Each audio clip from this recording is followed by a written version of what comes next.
Joining us first is Parker Noland. Again, please raise your hand to ask a question, and when you get called upon, please state your name and affiliation.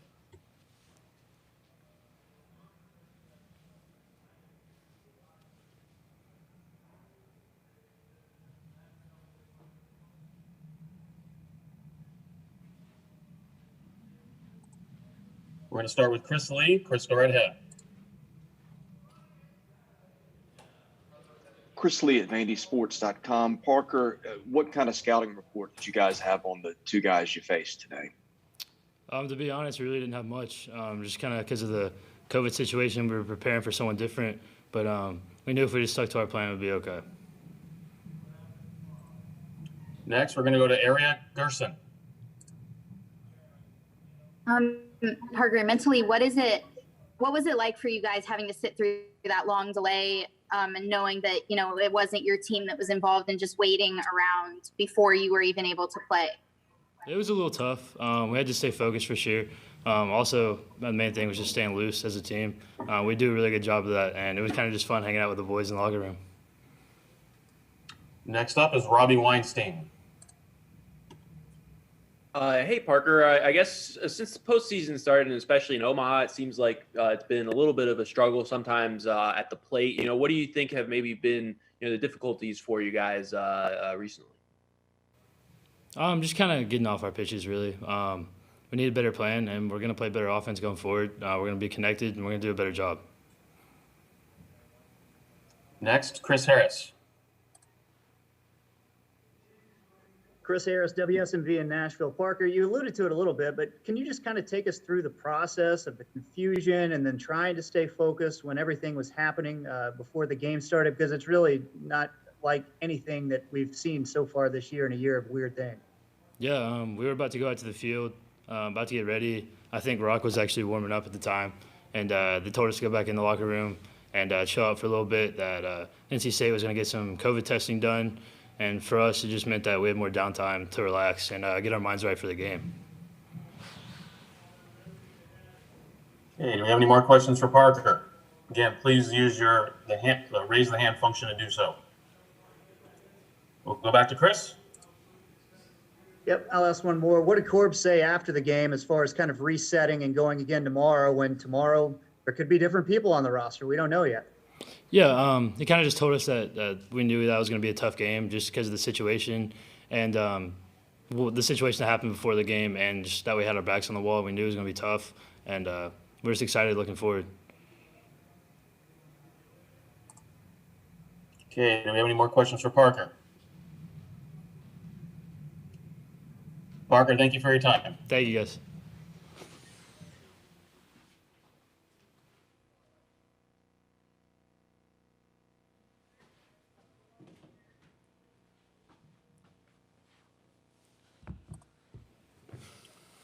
Next up, we have Kumar Rocker. Again, please use the raise the hand function to ask a question. I see Kayla Anderson. Kayla, go right ahead. Yeah, Kumar, what an interesting afternoon, to say the least. Kayla Anderson with WKRN, by the way. Can you take us through kind of what happened and when you learned that you guys weren't going to start at 1 p.m.? Because I believe you were out there. Yeah, I was out there. Can you just take us through that? Well, I started warming up, and then I had to stop because they had to take some time to get their stuff together. Went back in the locker room, then I came back out, got back into pitching mode, and then went to play. Okay, next we'll go to Aria Gerson.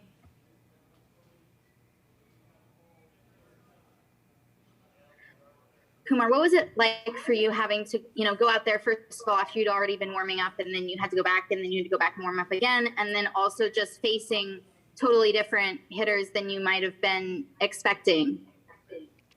It's something that I could have gone without, but whatever was in front of me was in front of me. Okay, Chris Lee, go right ahead. Kumar, they played basically the same lineup the entire year. Their reserves didn't play much. They had a pitcher hitting today. How do you approach 3 or 4 guys that you probably don't have much of a scouting report on at all? You pitch to them like any other player. Okay, Chris Harris, go right ahead. Kumar asked Parker this. What was Corb's message before the game, just about remaining in the moment despite dealing with what you guys had to deal with? What did he say to you guys? I don't think he said anything. I think he knows us, and I think we know each other. All we need is each other. Okay, then I'll ask a quick follow then. You've talked about your leadership role on the team then. Did you say anything to the other guys about kind of the mental state that you all needed to be in? No, I think we knew what was ahead of us when we showed up to the field. We're a tough group, and we're going to continue to be one. Okay, Michael Ferrara, go right ahead. Hi, Kumar. Michael Farrar here with Berg Sports Network. You had a very, very good dominating performance today. Just talk about your approach today against NC State, and what were you most proud of that you accomplished today? I want to throw that fastball in there. And Parker, who y'all just talked to, let me know that at second base at some point. Okay, we'll next move to Elizabeth Merrill.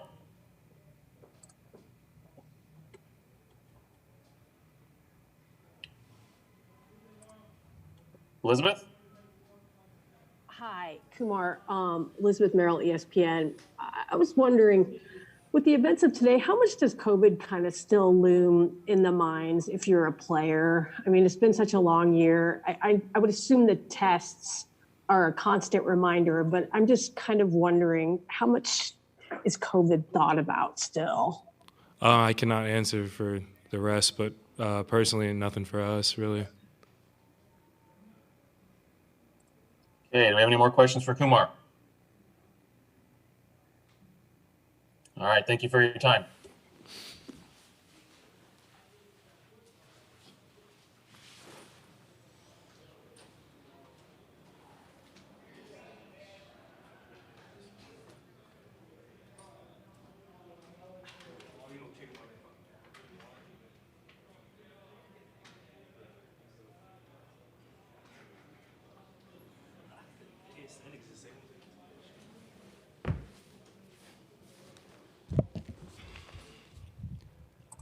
Okay, we have head coach Tim Corbin.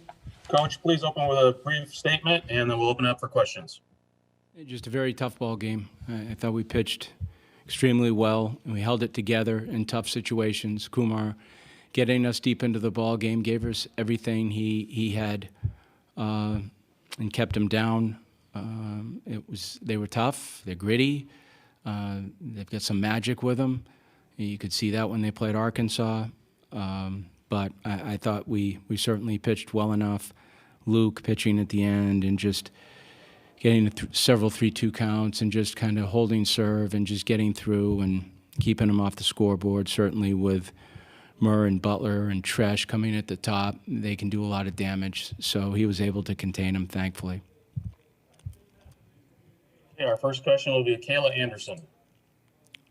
Yeah, Kayla Anderson, WKRN here in Nashville. Coach, will you just talk to us about before the game when you learned about the delay of the game and what information you got prior to knowing that it would actually happen today? Well, we didn't know what was going to happen. I mean, the NCAA said that there was something up from a health standpoint, so they weren't specific about it. So not until deeper into the delay, and then we knew. But it just became a situation that we had to deal with, like a rain delay.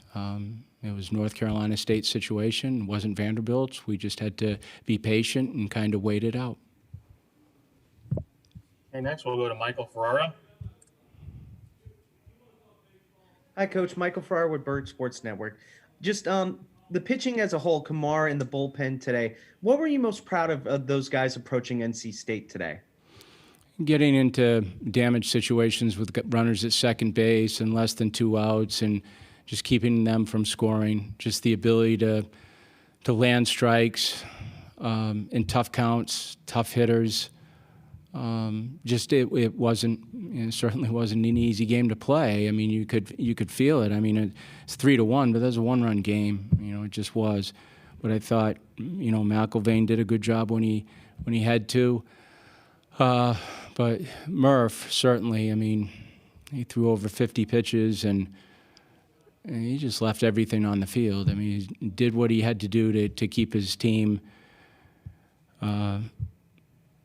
keeps his team healthy and runners off the scoreboard. And we played a little defense behind him. Our next question is from Chris Lee. Chris, go right ahead. Tim, I know that you're a creature of habit. You prepare the same way. You probably have same routines before games. But when you get news like this and you got pitchers playing first base and they use the same 9 guys all year and you're seeing pitchers that you didn't expect, what is that time you've got between the moment you know something's going to be different and the first pitch? What's different about what you guys do in that situation? Well, it's almost going back to playing Sandlot. I mean, we didn't know who was going to pitch until 5 minutes before the game. So, there's really nothing you can do about it. You knew he was right-handed. You know that once we got the information, we started to give the information to the kids real quick. But, yeah, it is. It's just an adjustment.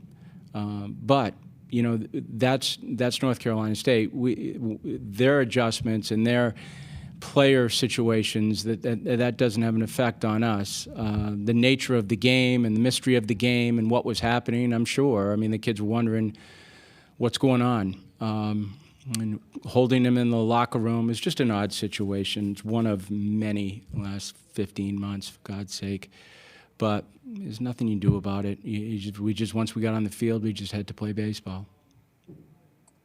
Okay, our next question will be from Robbie Weinstein.